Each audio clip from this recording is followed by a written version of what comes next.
Nós estamos, caso você esteja nos visitando, não esteja consciente, nós estamos numa semana chamada Semana Rema, uma semana onde estamos apresentando uma degustação daquilo que é o Rema. Então, o Rema, tão sonhado Rema, chegou em Campo Grande. Aqueles que não podiam fazer por causa da distância, aprove a Deus promover para você essa facilidade. O Rema é um curso de 2 anos, onde você vai aprender verdades poderosas que vão transformar a sua vida. Nós ensinamos o Rema, nosso material didático é a Bíblia. Nós usamos a Bíblia para ensinar aquilo, trazer para você uma revelação mais profunda daquilo que Deus tem para nós. Nós temos em torno, são quantas matérias ao todo? 24 matérias.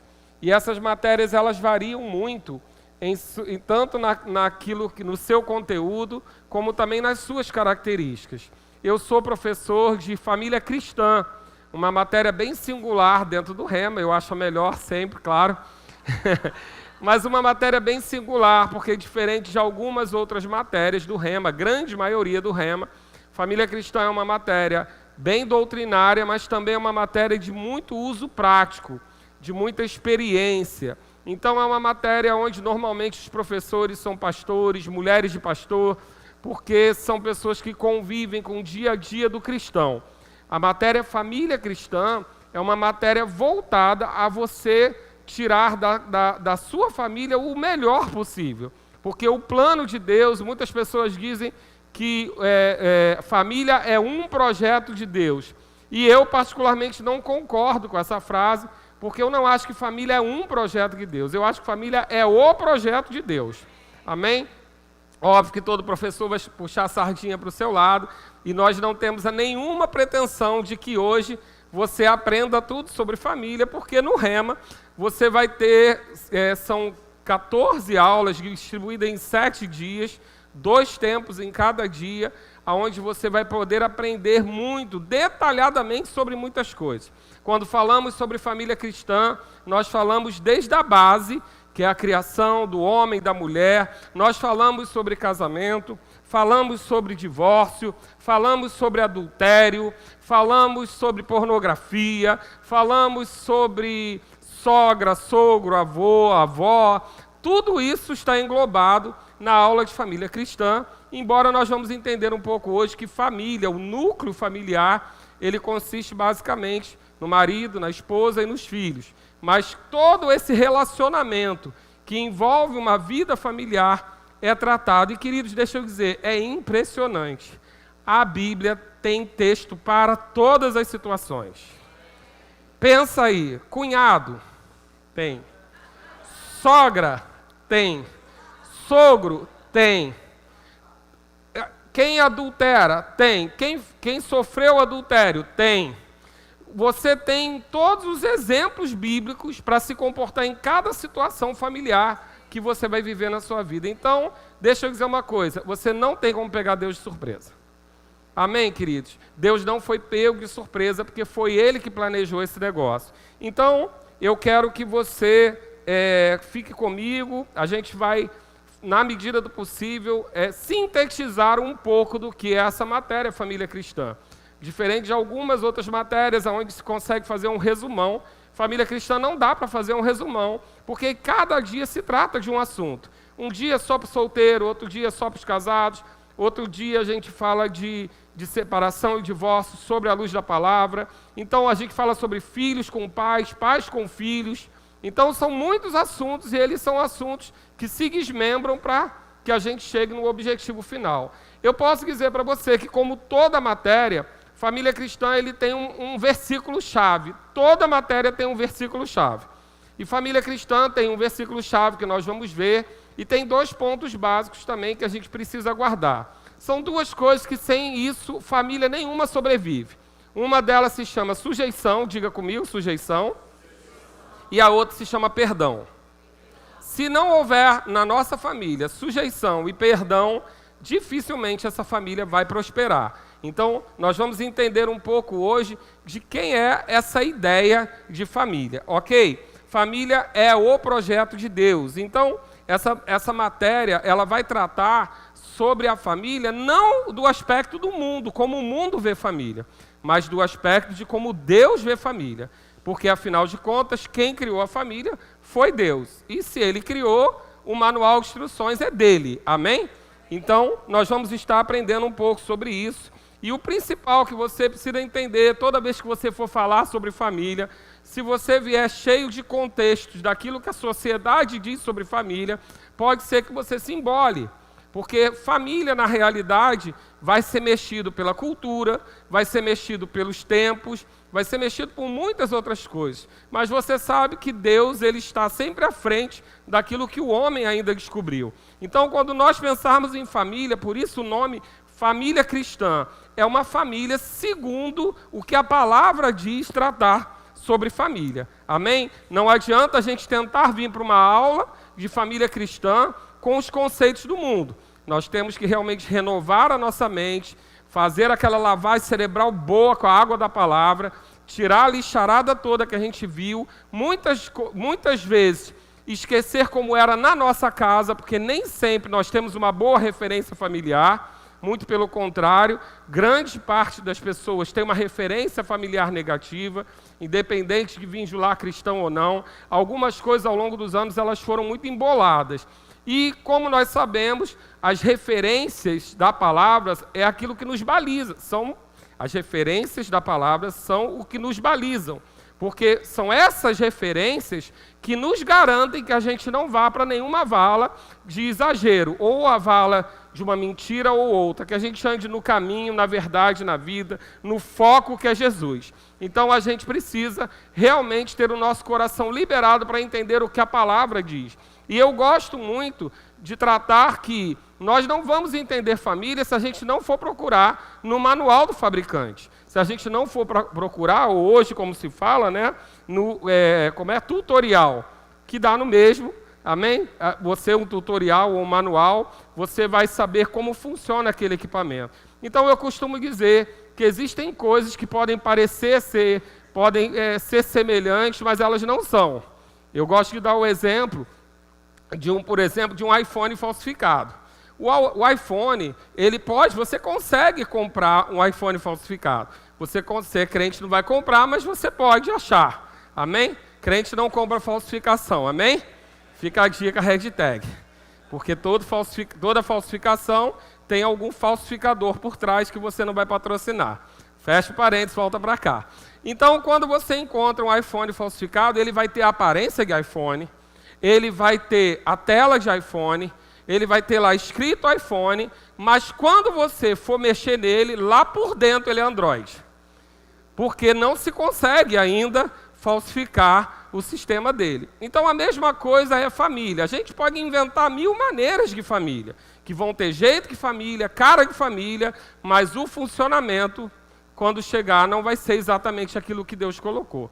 Então nós precisamos entender que existe um fabricante.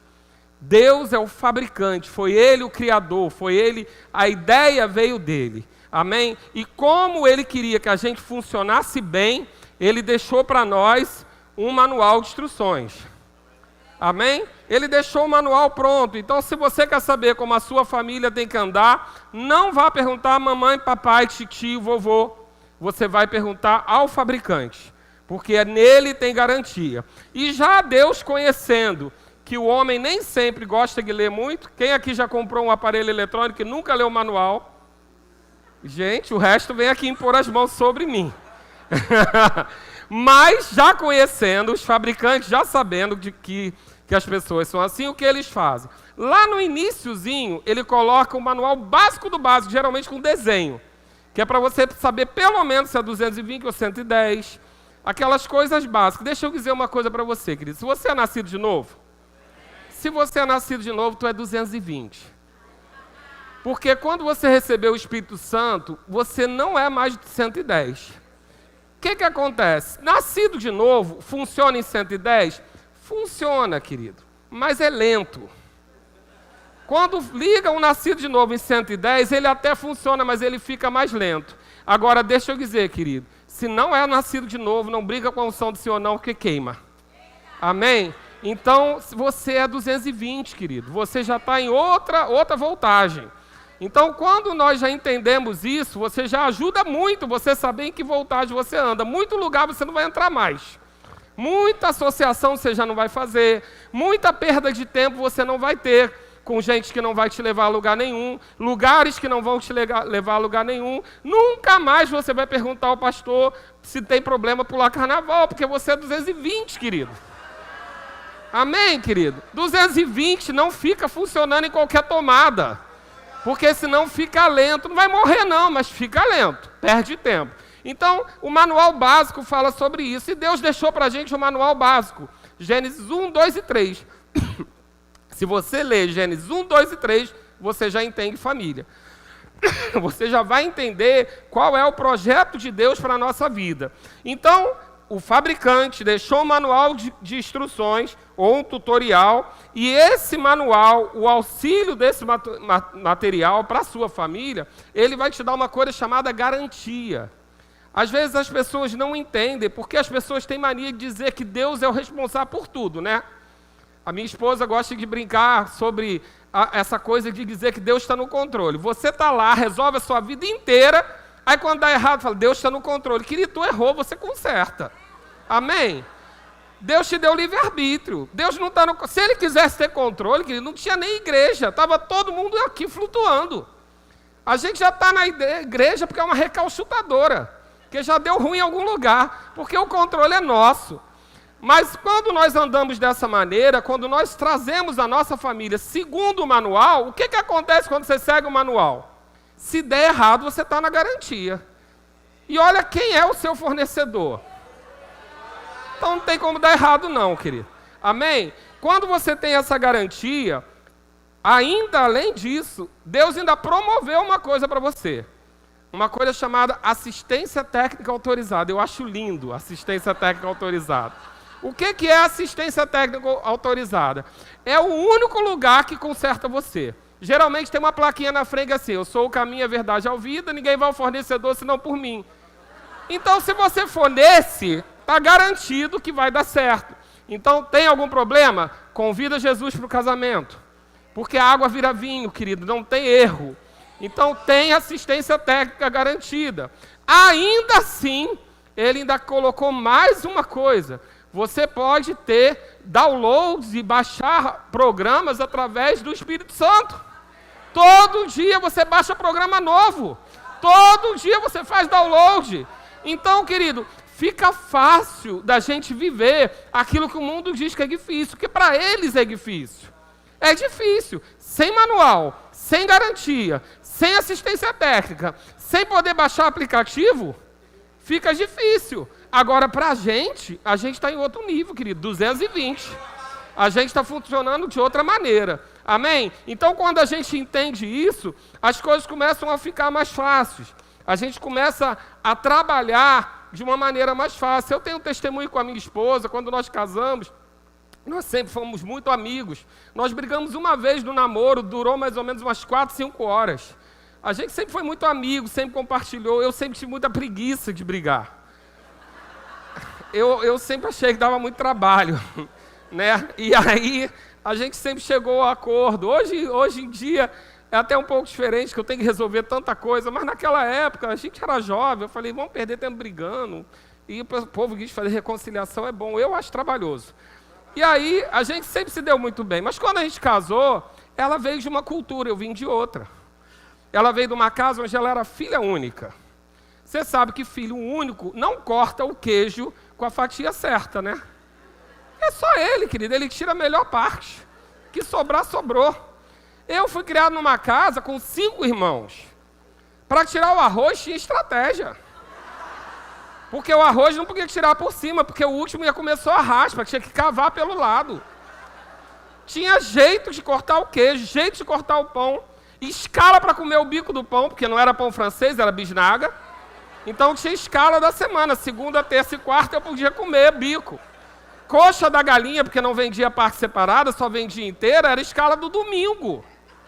Tinha domingo que a coxa era minha, tinha domingo que a coxa era do irmão. E ela veio, ela era filha única.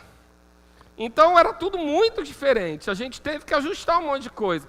Queridos, e no início teve uns arranhadinhos normais do início de casamento. Primeiro ano de casamento é ano de ajuste, amém? Se você estava aqui em 2013, você sabe o que é isso. Mas primeiro ano de casamento é ano de ajuste. E a gente estava com algumas coisas, e tinha aquela história, na minha casa é assim, na minha casa é assado. Querido, deixa eu dizer uma coisa, a melhor coisa que tem numa discussão familiar é você falar como a Bíblia diz. Tira tira seu pai, tira sua mãe, tira a família toda da jogada e fala o que Deus diz sobre isso.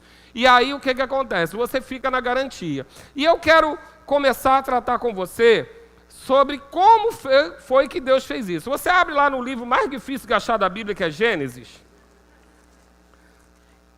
Se você não achar rápido, tem índice.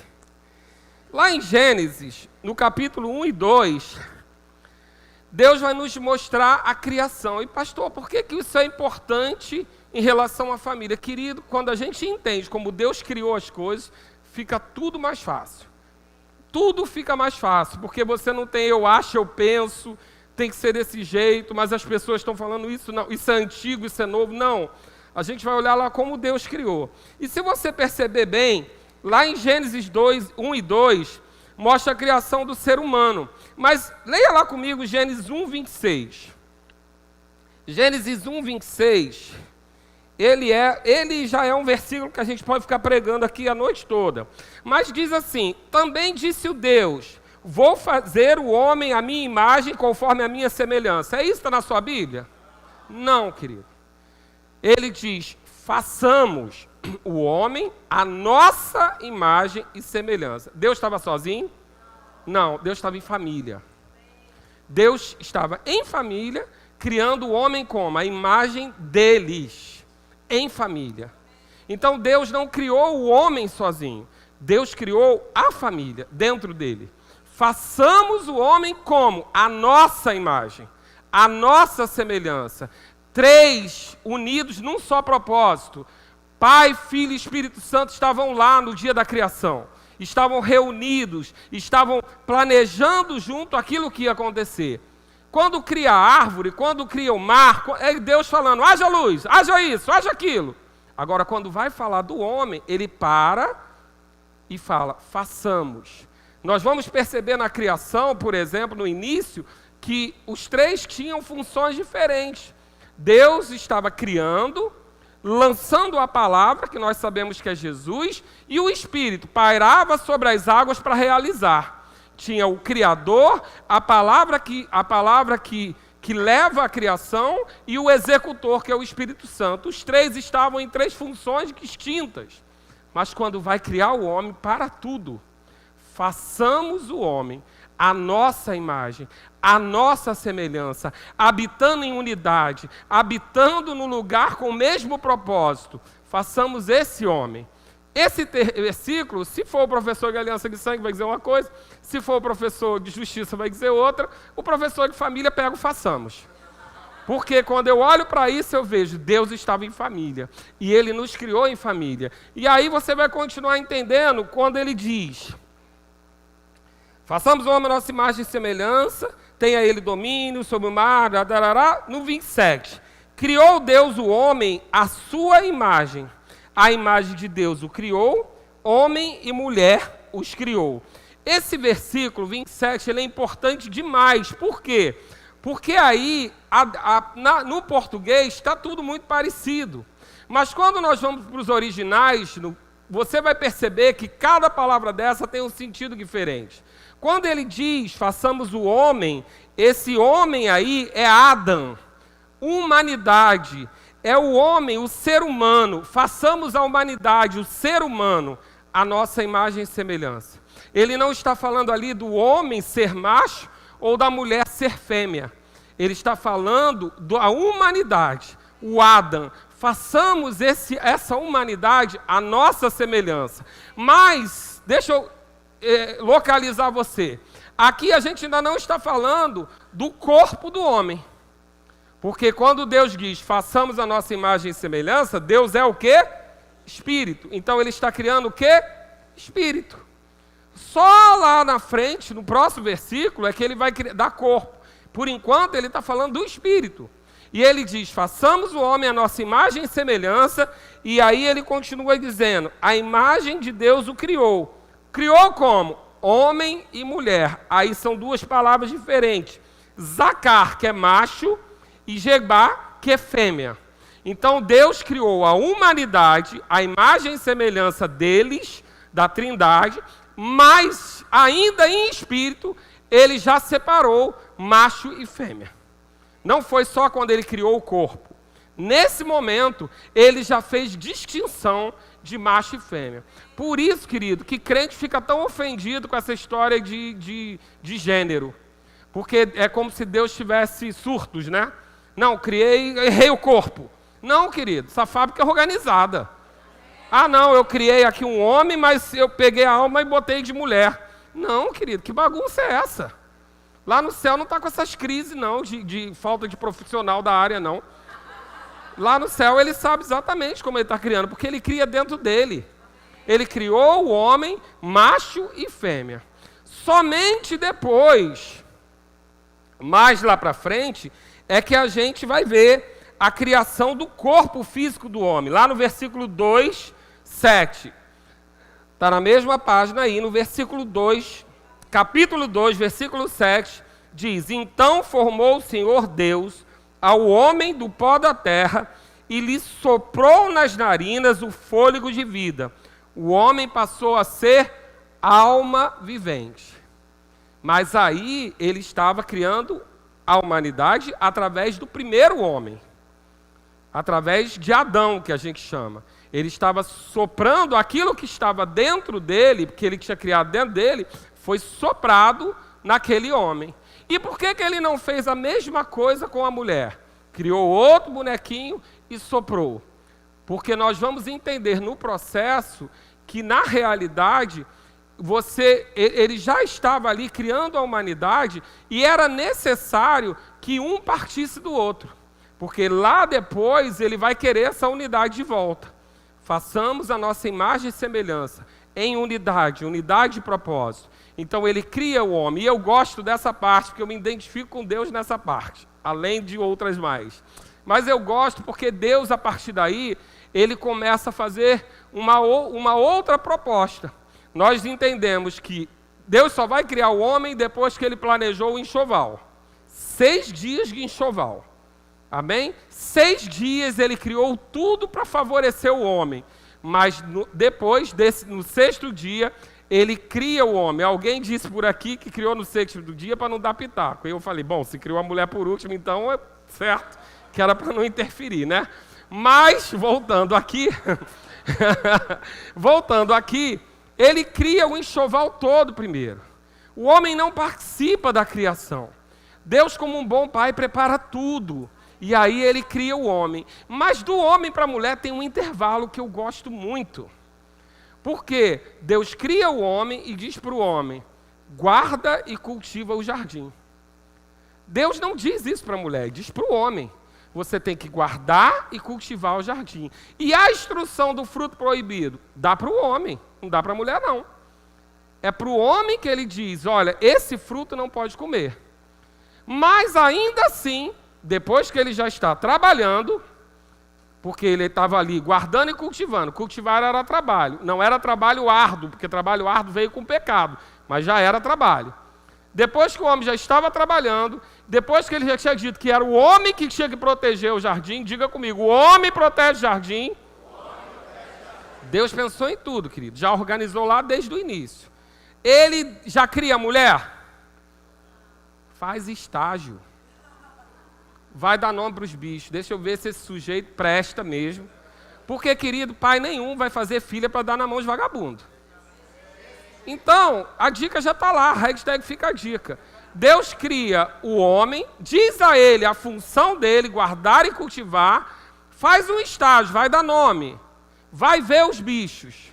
Querido, deixa eu dizer uma coisa, naquele momento que ele estava vendo bicho, ele viu o leão, mas ele viu o leoa também. Ele viu os casais todinho. E provavelmente o nome do jardim qual era? Éden. Éden significa o quê? Prazer. Ele viu muita coisa. Viu muita coisa. Ele ficou animado. Ele estava desejoso de uma parceira. Mas ele primeiro teve que trabalhar. Amém? E depois disso, porque qual é o problema do crente? Às vezes, jovem, pastor, tem que casar, que senão eu vou pecar. Não, querido, você tem que trabalhar para ter dinheiro para tirar alguém de casa. Amém? A ordem é essa. A ordem não é casar, porque senão eu vou pecar. A ordem é trabalhar. Deixa eu dizer, se tu estiver trabalhando bastante, tu não vai ter muita vontade de pecar, não. Pecado geralmente vem em tempo ocioso.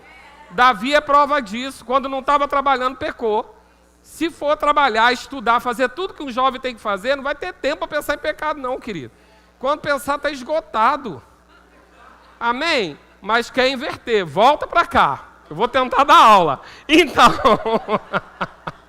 e aí, nesse processo, ele cria a mulher de parte do homem. Mas de que parte? Do pé? Da cabeça? Não, do lado. Por quê? Porque ele façamos, querido, é lado a lado, é unidade. Deus não criou a mulher para ser capacho, Deus não criou a mulher para ser cabeça.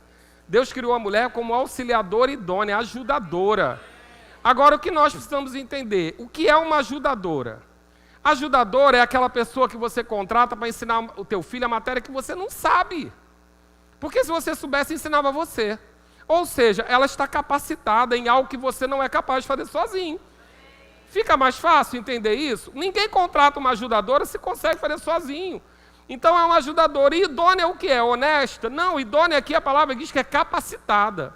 Então a mulher, ela foi feita como uma ajudadora capaz.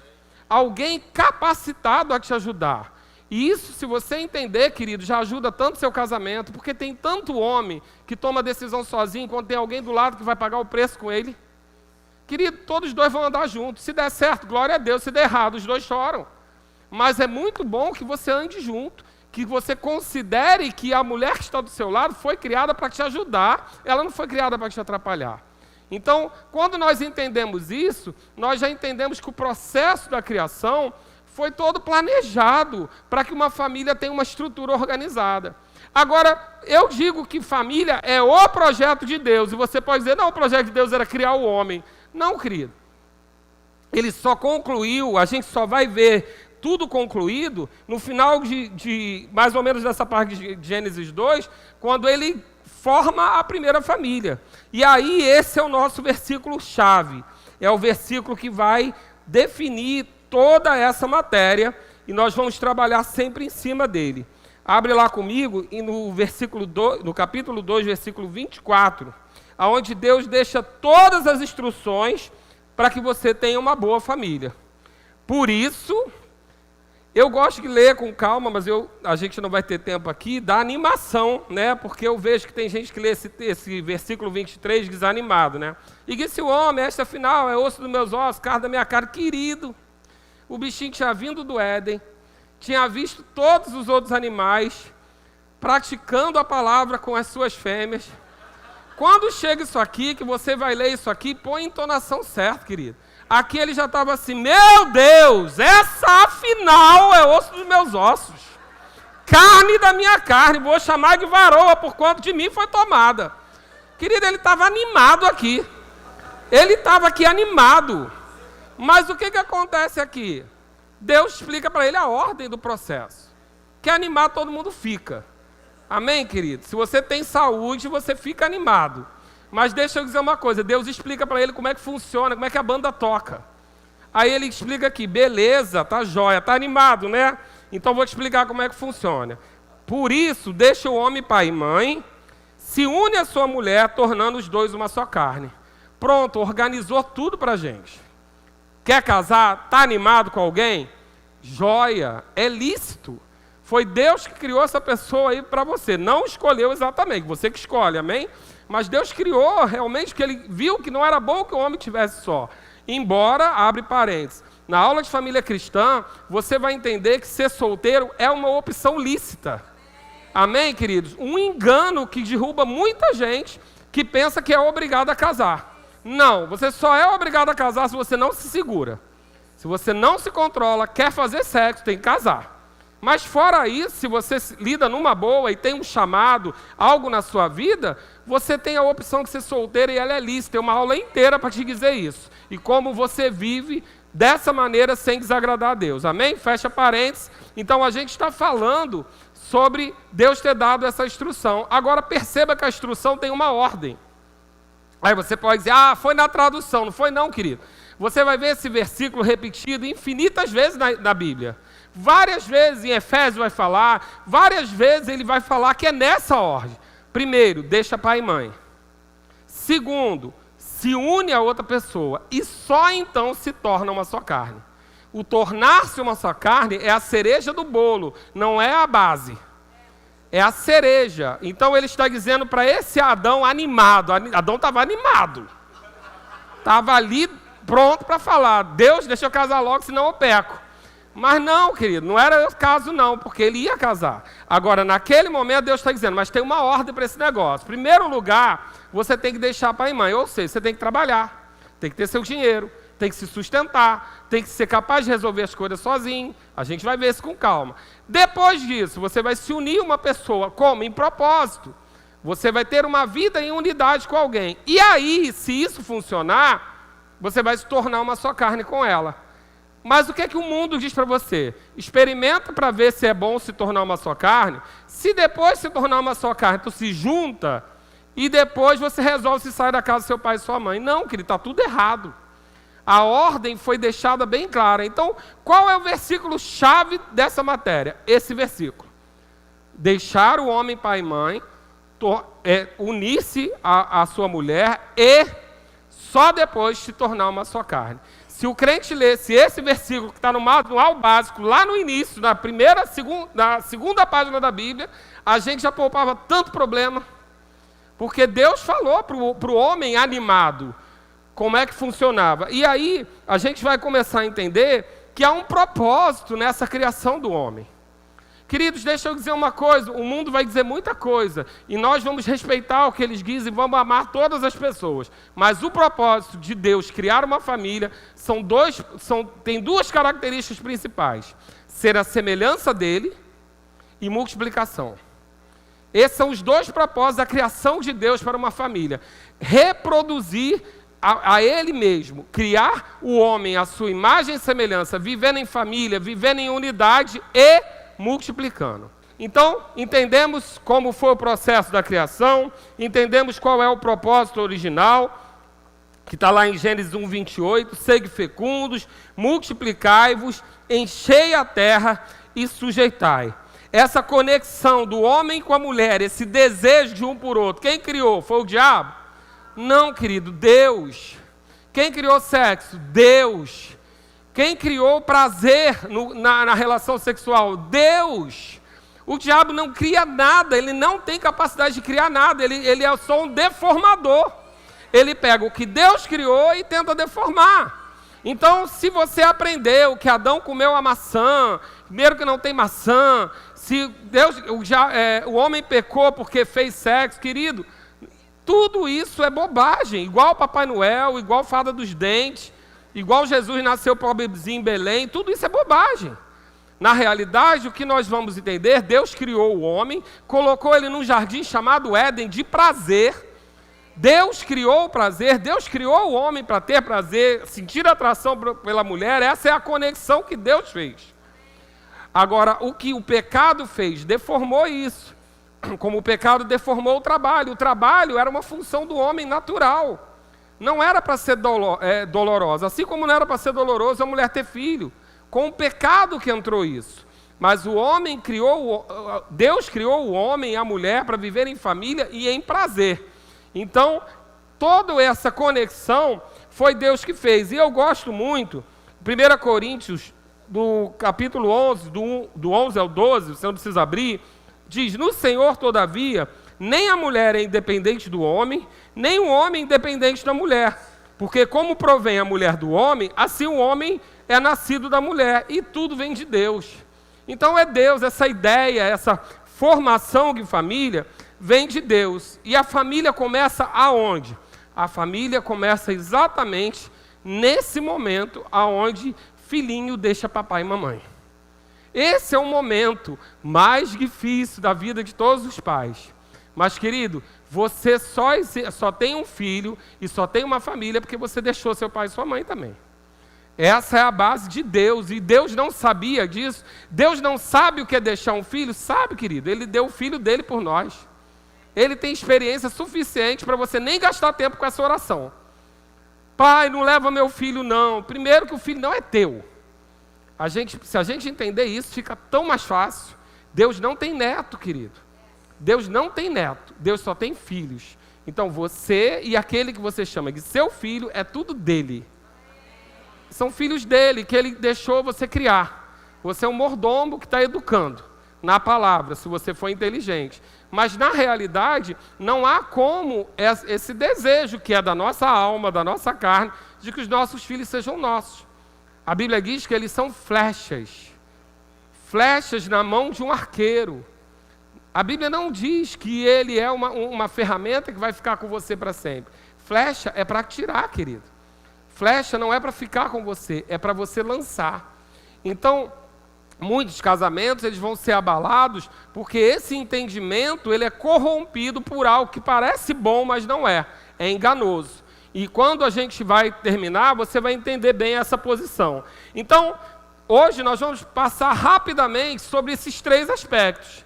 Deixar, unir e tornar-se uma só carne. Sendo que cada um deles eu gasto pelo menos 1 hora explicando na aula.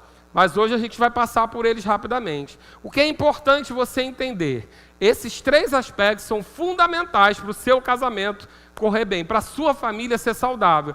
Tanto se você é pai, quanto se você é filho, quanto os familiares que te cercam. Se esse entendimento for negligenciado, nós vamos ter problema em várias situações da sua família. Vários momentos vai haver sofrimento. Por quê? Porque o simples princípio que está lá no manual básico, na 2ª página, está sendo negligenciado, que é o deixar. Pastor, mas quando é que nós começamos a deixar os nossos filhos?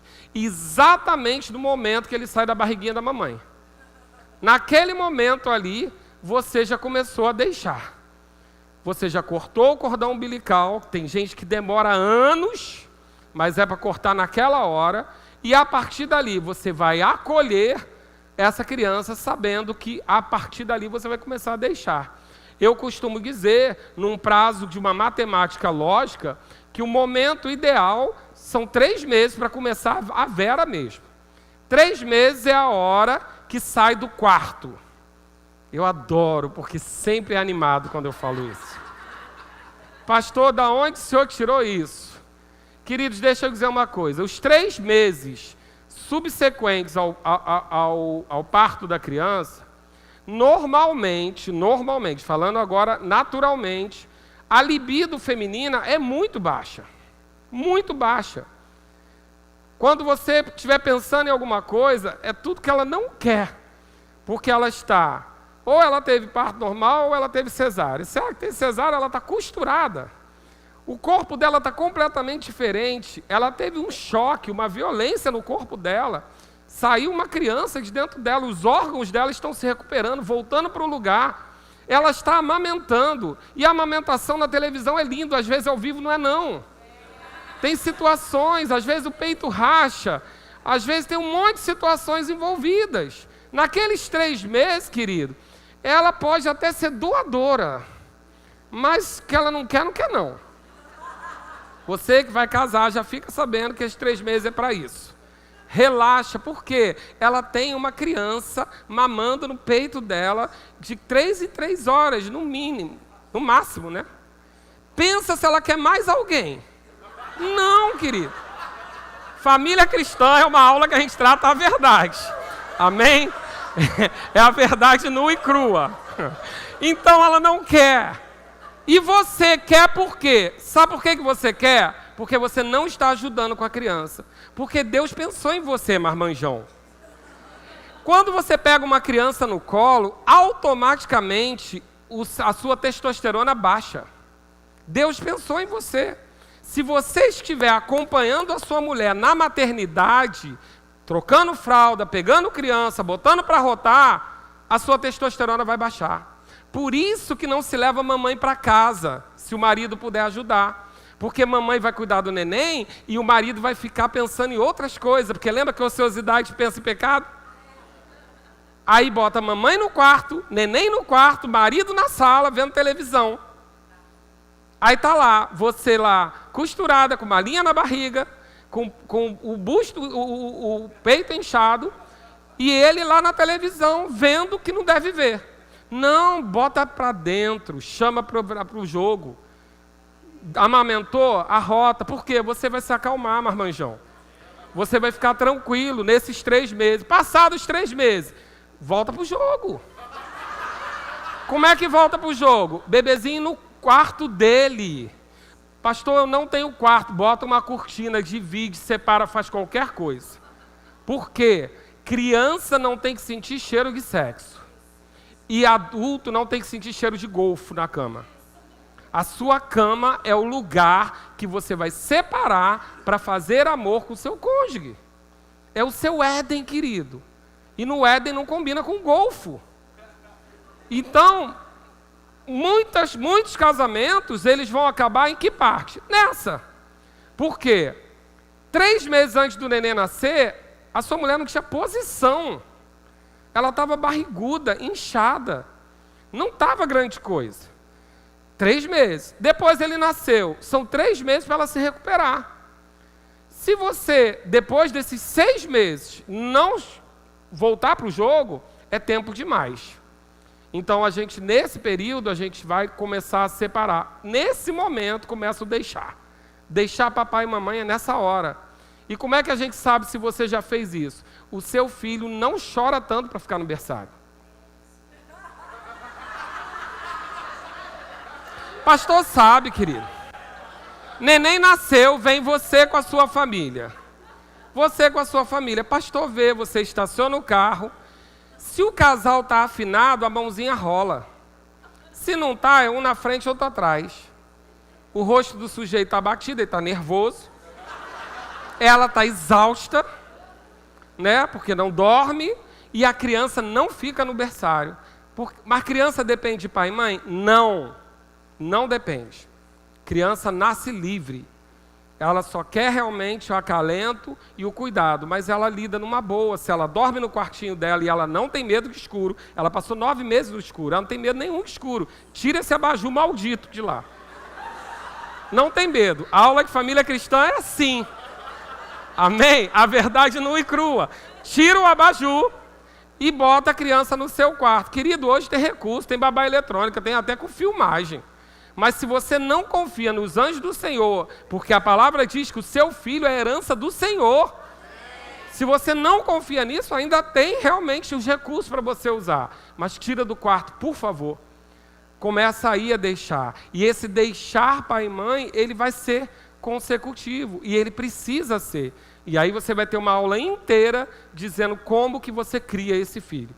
Amém? Uma aula inteira para dizer como é esse seu relacionamento. Mas você entendeu que existe um deixar. E o que é esse deixar para o casamento?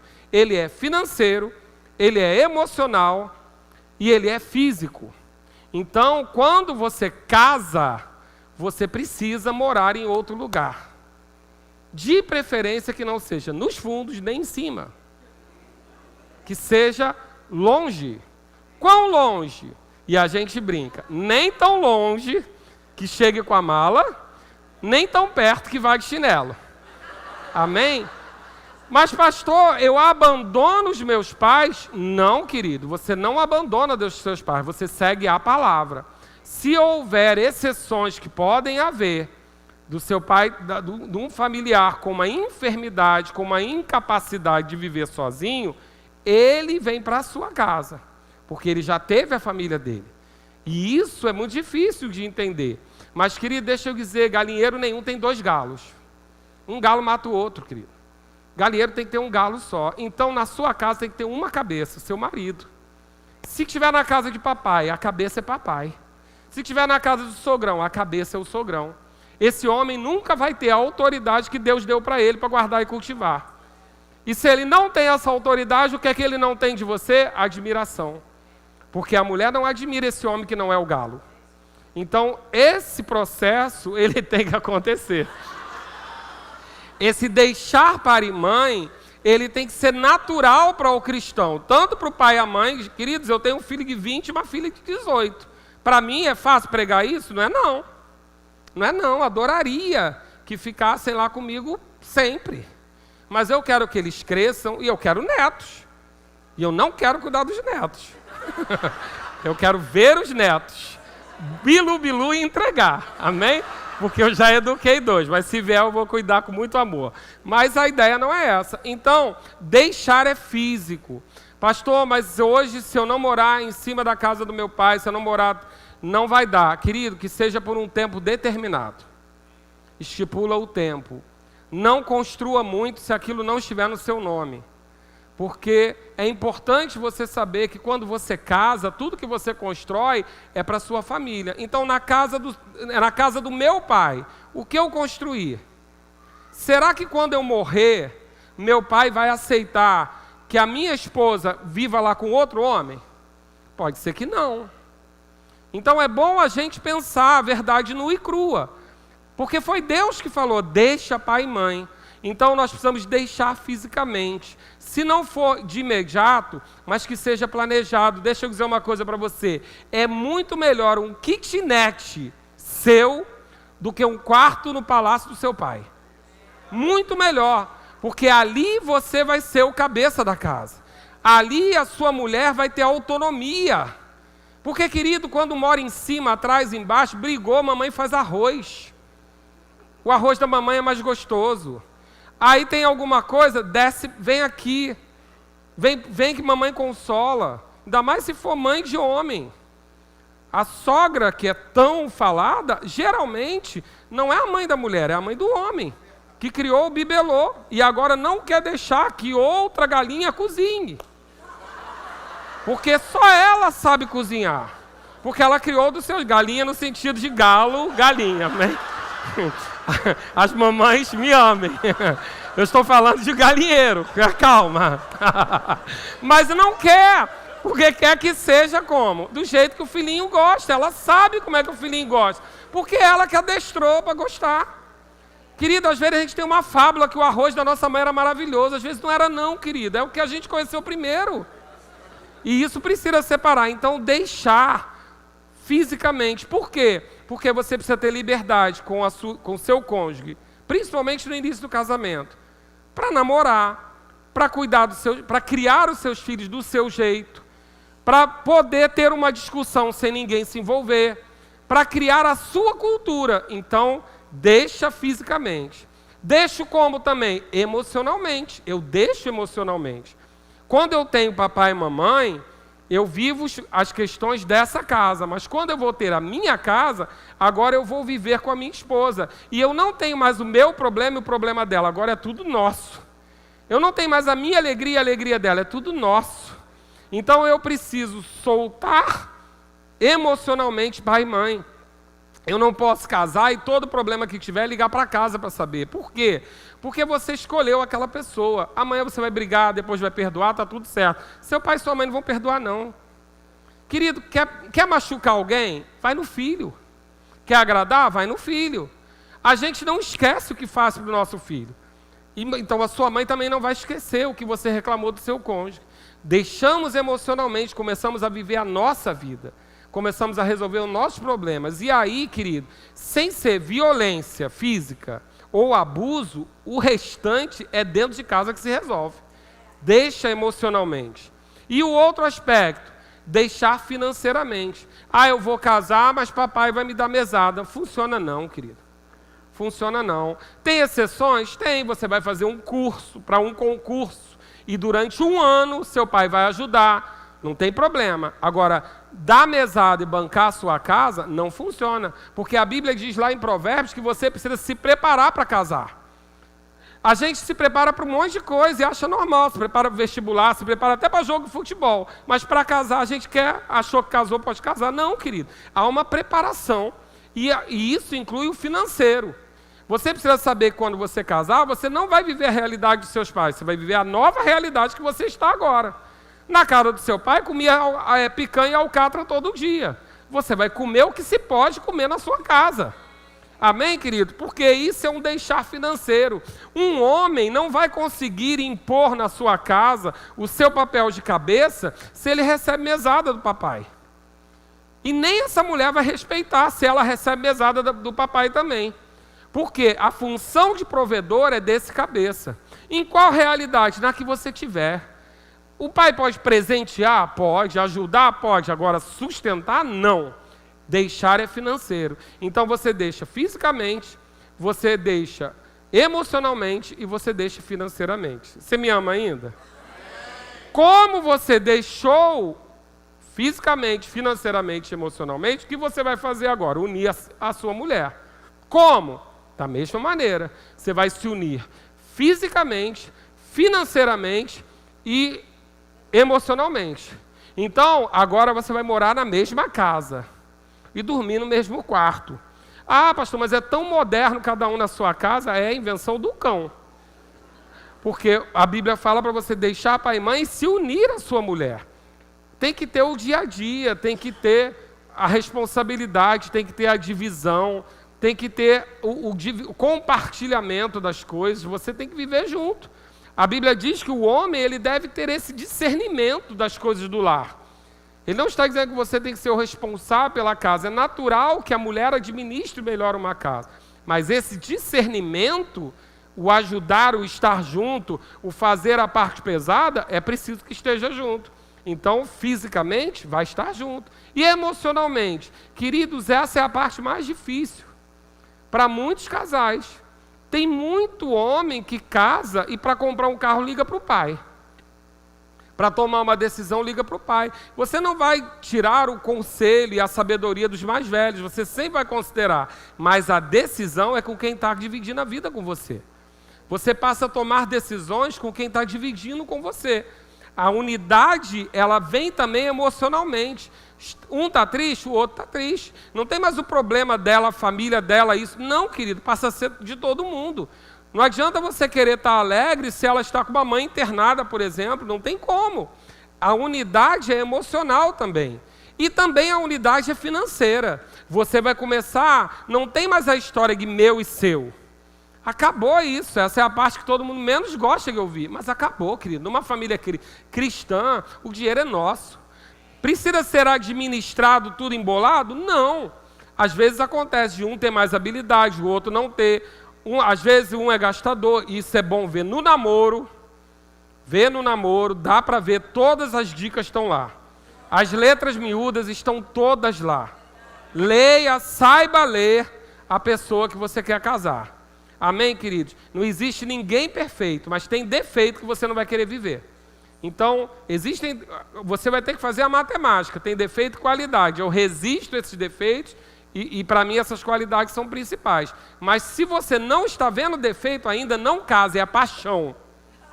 Amém, querido? Se você não consegue botar numa folha de caderno os 10 defeitos da pessoa, não case, porque você vai descobrir 11 no dia seguinte. Então não case, se você não está com discernimento e lucidez para ver os defeitos, você não está na hora de casar. Isso é uma aula de família cristã. Não é um curso de casais. Lógico que lá a gente vai ler muito mais a parte doutrinária. Mas o que nós devemos entender é vida prática. É vida do dia a dia, segundo a Bíblia está tratando. Então nós deixamos fisicamente, deixamos emocionalmente e deixamos também financeiramente. Nos unimos fisicamente, emocionalmente e também financeiramente. Há uma boa parte da aula para explicar como é essa unidade financeira sem causar dano. É muito comum que o feijão case com o sonho. Isso não é da época de vocês, vou tentar traduzir. Isso é um livro muito antigo, mas eu vou tentar traduzir. É muito comum que case alguém que seja inspirado com alguém que seja muito pé no chão. É muito comum, por quê? Porque um procura o outro. Duas pessoas muito organizadas não namoram. Porque é tão organizado para marcar um encontro que eles nem vão. Então tem um que tem o rompante. Aí tem aquele que é desorganizado e chega de surpresa, pega e acontece e pronto. Por quê? Porque a gente procura o que a gente não tem. Não é os opostos se atraem, eu não estou falando disso. Nem existe esse negócio de opostos se atraem, porque a Bíblia diz que se dois não concordam não podem andar junto. Nem existe a tal da cara metade da laranja, isso é mitologia. Não tem cara metade da laranja, você não vai encontrar ninguém que complete você. Esquece esse negócio que é uma busca sem sentido. Marcela não me completa, eu não completo ela. Quem me completa é Jesus. Amém, querido? O que nós fazemos? Nós andamos juntos em concordância. É isso que sustenta o nosso casamento. O que sustenta o nosso casamento é a unidade e a nossa aliança com Deus. Porque também não é a minha aliança com ela que suporta todos os dias, não. Tem dia que ela quer me ver longe e eu vice-versa. Acontece, desculpa eu quebrar o seu encanto. Você que achava que na casa do pastor era feliz para sempre todos os dias. Não é não, querido. Na casa do pastor tem mais chance de dar ruim do que na sua casa. Porque eu tenho o meu problema e só aqui os 400 e pouco. E tirar isso da nossa casa não é fácil. Mas o que nos sustenta? A nossa aliança com Deus. Amém, querido? Então, quando nós entendemos isso, essa unidade ela é promovida. Inclusive financeiramente. Você vai ter uma boa parte da aula para entender como essa unidade financeira acontece sem desrespeitar. Porque você escolheu alguém diferente. Você escolheu alguém sonhador, mais sonhador do que você, ou vice-versa. O sonhador vai procurar alguém organizado, o tímido vai procurar alguém falante. Imagina dois tímidos namorando. Tem não, gente. E dois falantes, também não tem. Alguém vai ter que ceder. Porque a gente procura isso, exatamente o que a gente admira no outro é o que a gente não tem. É natural isso. E isso no namoro é lindo, mas no casamento pode virar problema se você esquecer por que você escolheu.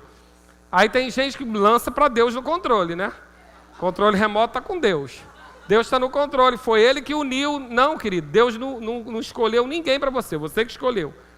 Você só pode, se você é um crente firme, você foi guiado. E seus olhos espirituais estão abertos, você vai ver o que te espera. Mas você escolhe. Então, nos unimos, agora sim, vamos para o tal de nos tornar uma só carne. E aí, por que a Bíblia diz que tornar uma só carne é amor, é sexo? Abre lá comigo, para que você não saia daqui com dúvida e achando que é poesia da minha parte, já que eu li bem pouco a Bíblia. Mas quando a gente fala sobre unir, sobre tornar uma só carne, nós usamos um texto que está em 1 Coríntios 6,16. Paulo está tratando com uma igreja carnal que estava vivendo em pecado. 1 Coríntios 6,16. Você achou? Diz assim: ou não sabeis que o homem que se une à prostituta forma um só corpo com ela, porque, como se diz, serão os dois uma só carne. Então, Paulo está aqui confirmando que ter a relação sexual é se tornar uma só carne. Isso, a gente vai dissecar esse versículo na aula sobre adultério. Ele é bem tratado, mas hoje não é o foco. Mas é para você entender que tornar-se uma só carne não é algo que a gente pensa subjetivamente o que é. Mas nós estamos falando da vida sexual, que foi Deus que criou. Então, ele coloca isso como uma condição final. Você já deixou papai e mamãe, você já se uniu e aí agora você vai se tornar uma só carne.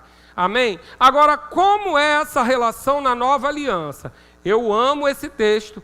E eu vou pedir para você abrir lá em 1 Coríntios, capítulo 7, do 3 ao 6.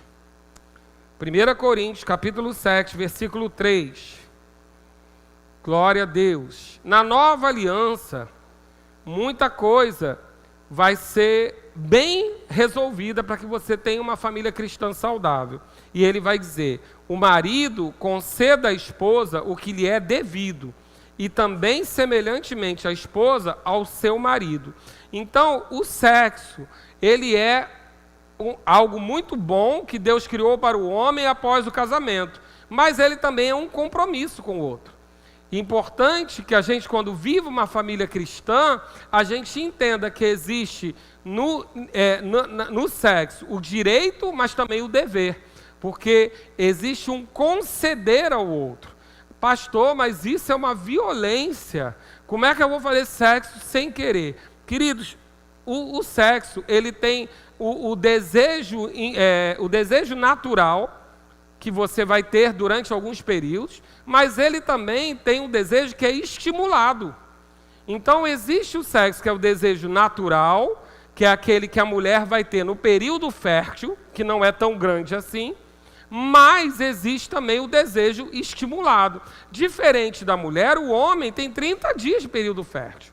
A mulher tem 5, 6. E se for só o desejo natural, como vai ser? E aí a pergunta que eu faço em aula: quem é mais carnal? A mulher que não cede 24 dias ou o homem que fica desejando 24 dias? A gente tenta fazer uma conta, divide por 2, 12 a 12, tudo certo. Amém? Mas o que nós devemos entender, quando nós falamos de tornar uma só carne, é a cereja do bolo, mas também um compromisso. Que na família cristã, numa família criada sobre a base do Evangelho, nós vamos entender que há uma orientação a que não se negue ao seu cônjuge aquilo que lhe é de direito. Por quê? Porque esse texto vai continuar tratando. Lê comigo lá. Ele diz assim, no versículo 4, a mulher não tem poder sobre o seu próprio corpo, e sim o marido. E também, semelhante ao marido, não tem poder sobre o próprio corpo, e sim a mulher. E caso você queira usar isso para feitiçaria, eu já vou te avisar uma coisa. Porque tem homem que pega esse texto, esquece o resto todo e quer botar lá em cima da cama. Você não é dona do seu corpo. E aí eu gosto que a minha irmã, a Aurea Chianca, que a aula dela acho que ainda é um pouco além da minha, ela diz uma coisa que eu gosto muito. Ela diz, tá bom, se o marido disser o teu corpo não te pertence, vem fazer sexo, a mulher também pode dizer, o teu também não te pertence, deita e dorme. Então, querido, não usa isso para feitiçaria não, tá bom?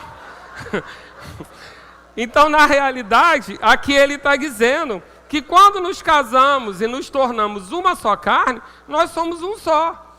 Então, nós temos também o direito, lembra que você queria muito, você estava no culto dos jovens ouvindo, não faça, não faça, não faça. Aí depois você vem para o culto de casais e a gente diz, faça, faça, faça. Por quê? Tudo na vida tem tempo certo. Qual é o problema? Quando não pode, quer, e quando pode, não quer. Não, querido, a gente tem uma aula explicando você para querer. A gente vai lembrar você daquilo tudo que você gostava e você esqueceu. Amém? Você solteiro sonhava com paredão, agora tem 4 paredes no teu quarto. 4! Você não usa nenhuma, deita. Não, querido. A gente vai lembrar tudo a você. Amém? Glória a Deus. Então, essa é uma aula de família cristã. É um pouquinho diferente de doutrinas básicas, né? Glória a Deus. E aí ele continua. Não vos priveis um ao outro, salvo talvez por mútuo consentimento, por algum tempo, para vos dedicardes à oração e novamente vos ajuntardes.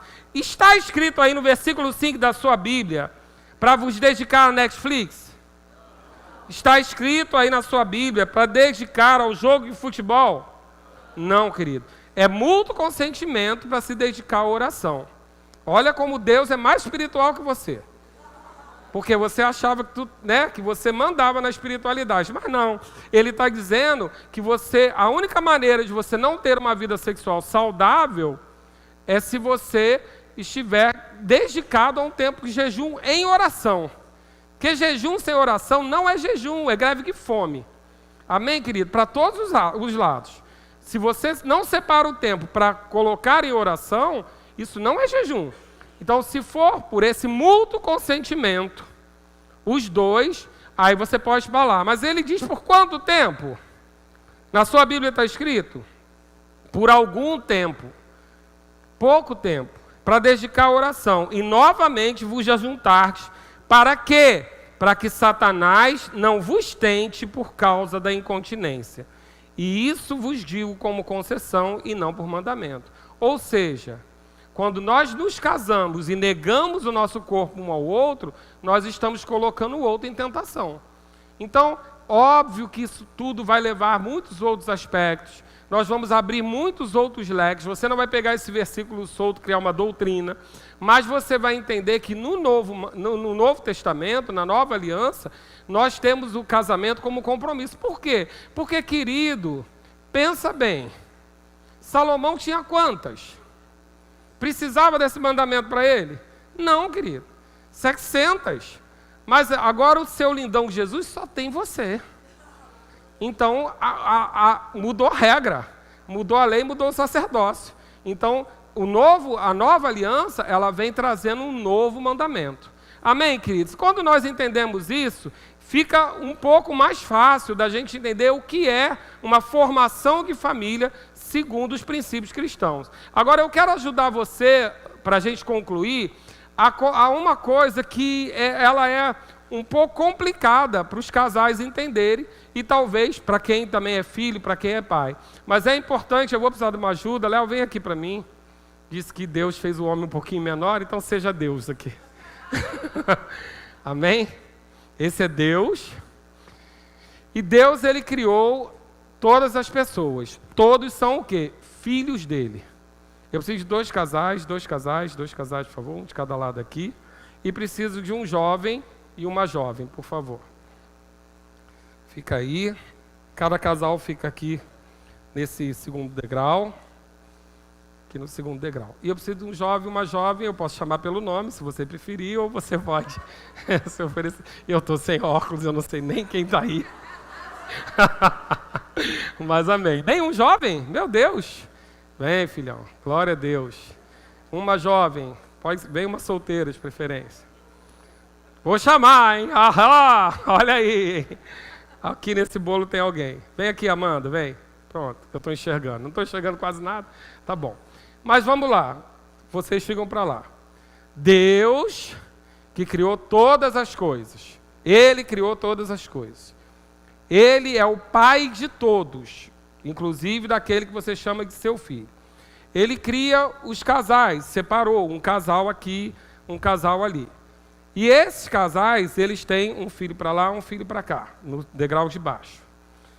No degrau, é isso, no degrau de baixo. Por que eu estou pedindo para você entender no degrau? Porque, querido, essa é a ordem de prioridade, essa é a ordem de honra na nossa vida. A ordem de honra na nossa vida é primeiro Deus. A mulher, ela vai ser submissa ao seu marido, desde que o marido não faça ela pedir nada que seja contrário à vontade de Deus. A Bíblia diz para a mulher ser submissa ao seu marido, sim, mas nunca contrariando a palavra de Deus, nunca contrariando a vontade de Deus. Mas ele cria nessa posição, Deus, pai, mãe e filho. Por que é essa ordem? Porque os filhos não estão aqui nesse lugar de honra. E isso é a parte difícil de entender. Porque o mundo vai dizer para você, marido vem e vai, mas filho é um só que eu tenho. Não, querido. Não é assim que funciona em Deus, não. A ordem de honra na nossa casa, ela começa primeiro Deus, depois pai e mãe e terceiro lugar filho. Quando a gente entende isso, a gente já desconstrói algumas coisas que o mundo diz para a gente fazer. Porque se essa posição for mantida, o que acontece? Vamos manter marido e mulher, vão ser bons pais e boas mães. Querido, me responda uma coisa. O que um filho pode desejar mais? O que ele mais deseja na vida dele? Quais são as pessoas que ele mais ama? Pai e mãe.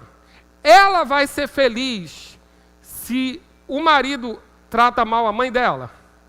Não. Ela vai ser feliz se ela vê a mãe tratando mal o pai dela? Não. Então não tem brinquedo no mundo, salário, escola que você dê para um filho que seja mais importante do que a honra que você dá ao seu cônjuge. Para ele. Agora, quando você troca, desce aqui, desce Flávio e sobe você. Isso. Quando você faz essa troca e o seu filho vai para o lugar de honra na frente do seu cônjuge, vai parecer lindo, você vai até ter o sentimento de que eu amo demais, eu estou fazendo bem para ele. Mas pensa bem, essa filha vai estar feliz de ver a mãe dela rebaixada? Não, querido. Qual era o pior pesadelo de qualquer criança? A mãe morrer. Pior pesadelo que uma criança pode ter. Porque ela quer a mãe. Senso de pertencimento. Então, essa posição, quando ela é trocada, e troca agora, Flávia sobe, desce, Alex. Quando essa posição é trocada também, e o marido vai para uma posição inferior de honra, a gente também começa a ter dano. Por quê? Porque a referência da Amanda acabou. Qual a referência que a Amanda tem para procurar um marido para ela? Nenhuma. Marido para ela é alguém rebaixado. Aí vai explicar muitas outras opções que ela pode ter. Muitas outras coisas que você pode estar perguntando, Deus, por que aconteceu? Pode ser por essa inversão aqui. Porque para essa filha, homem não tem valor. Ela só tem valor a mulher. E isso pode confundir a cabeça dela. Então essa posição, conserta para mim, não troca. Se você assimilar essa posição, Deus, seu cônjuge e seu filho, você já vai fazer o seu casamento andar com muito mais saúde. Mas aí, vamos casar aqui os dois. Deixou o homem pai e mãe e se uniu à sua mulher. Tá bom. E aí, o que acontece agora? Sobe um degrau vocês dois. Isso. Agora, querido, a posição de honra também muda. Porque agora, esse filho aqui não deve mais obediência a esses pais. E essa filha aqui não deve mais obediência aos pais. A obediência agora é de um com o outro. E aí eles estão no mesmo patamar, o que também é uma bilola para muita gente. Mas, na realidade, quando a gente entende isso aqui, a gente vai permitir que essa nova família tenha saúde. Porque se qualquer um dos dois estiver preso à obediência das famílias anteriores, eles vão trazer dano para o casamento. Agora, esse filho, ele vai deixar de ter a posição de filho. E ele passa a ter uma posição de cabeça. Essa mulher vai deixar de ter a posição de filha. Eu estou falando de obediência. E ela vai ter agora uma posição de auxiliadora. E a honra? A honra não muda. Eles não são rebaixados de honra. Eles só perdem a obediência. Mas a honra não, porque se não honrar, vive pouco. O princípio não vai mudar. Honrar pai e mãe continua, mas obediência... Deixou o homem, seu pai e sua mãe, e se uniu à sua mulher. Essa é a posição que a gente precisa estabelecer nas nossas famílias para elas terem saúde. Deus em primeiro lugar, nossos cônjuges em segundo lugar de honra, nossos filhos em terceiro lugar. Por quê? Porque os filhos não vão permanecer lá. Os filhos saíram, o lugar está vazio. E é assim que Deus planejou, mas foi formada uma nova família. Então, querido, quando a gente entende isso e a gente organiza isso na nossa cabeça, menos dano, você vai ser uma boa sogra, você vai ser um bom sogro, porque você entendeu que agora você não tem mais, ele não deve mais obediência a você. Você entendeu que eles deixaram você, mas eles preservam o lugar de honra. Mas qual é o lugar de honra? Agora, a honra central é na família nova, porque isso é um núcleo familiar, pai, mãe, filhos. Esse é o núcleo familiar. Agora, os pais, eles se tornam familiares. Continua sendo a família dele, continua sendo a família dela, mas ele é tratado como familiares. Por quê? Porque ele já deixou o pai e mãe e se uniu aqui numa nova criação, numa nova família. Quando a gente entende isso, e a gente entende que os nossos filhos vão nos deixar dessa condição, não precisa deixar de honrar, não precisa deixar de amar, mas a honra agora, ela vai ser igualada, porém a obediência acabou. E agora eles são uma nova família com uma nova direção. Você consegue entender isso? Se a gente assimilar essa imagem, eu vou dizer para você, muitos problemas do casamento podem ser solucionados. Porque quando a gente não consegue fazer essa formação, e eu digo sempre, honre primeiro o abençoador e depois a bênção. Quem é o abençoador principal aqui? Deus. Desce vocês dois. Vai para frente das suas famílias. Quem é o abençoador do Alex para ele ter a filha? A esposa agora. Então, ela está em lugar de honra na frente da filha. Por quê? Porque ela é abençoadora. Ele só tem a filha porque tem ela. Então o abençoador está sempre na frente da bênção. O filho é a bênção. A herança que Deus deu, mas ele não pode estar no lugar de honra na frente deles, nem na frente de Deus. Porque se ele for para a frente de Deus, querido, é idolatria. Idolatria é feitiçaria. E aí, se você se livra disso, muita coisa começa a fluir. Então, seu quarto é lugar de honra para quê? Você e sua esposa. Lugar de honra. Filhinho, porta fechada. Só entra se bater. E se puder. E com 4, 5 aninhos, já entende que você diz, papai está namorando. Ele entende, fica tranquilo. Não morre não, porque a internet já mostrou coisa pior para ele. Enquanto ele estava lá no YouTube vendo desenho, já entrou um monte de coisa. Então, querido, fica tranquilo, mas o seu filho vai entender. Porque o que ele mais quer de você? Que você trate bem a mãe dele ou que você trate bem o pai dele. Amém? Dá uma salva de palmas para eles, essa turma aqui.